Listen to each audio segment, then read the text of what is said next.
আমার দরকারই নেই ভাই, আপনার দরকারই নেই ভাই আমার। আসসালামু আলাইকুম।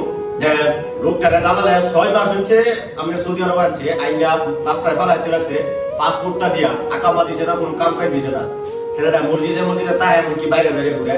তো আমার একজন খবর দিল, আমি গিয়ে নিয়ে আসলাম।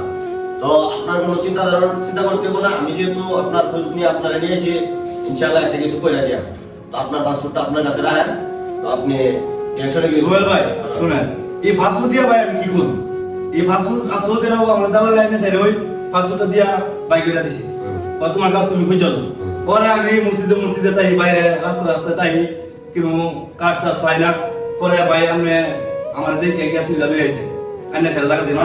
এই ফাস্টফুডের তো আমার কোনো দরকার নেই ভাই, ঠিক আছে? আমি কাজ চাইতাম না, তো ফাস্টফুড দরকার আছে ভাই, আমার ফ্যামিলি আছে, কিস্তি আছে, এসব আমি কি করে চালাবো? এই ফাস্টফুডের ভাই আমার দরকার নাই ভাই, এই ফাস্টফুডের আমার দরকারই নেই ভাই, ফাস্টফুডের দরকারই নেই ভাই আমার। ভাই আপনারা তো দেখলে নেই তো কই থেকে কি হয়ে গেছে গা ভাই, আমি কিছু বুঝতে পারি নাই। আর পাসপোর্ট চিরালাইছে ভাই, এরপরে পাসপোর্ট যেহেতু চিরালাইছে এটার ডিটেলস আছে, যেহেতু ওই লোকটার মাসুল আমি হইছি বাংলাদেশি হিসাবে পাসপোর্টটার একটা মেরামত করতে চাই। তো আমার জন্য দোয়া করবেন, আমি যেন ওর জন্য ভালো একটা কিছু করতে পারি। সকালে ভালো থাকবেন, সুস্থ থাকবেন।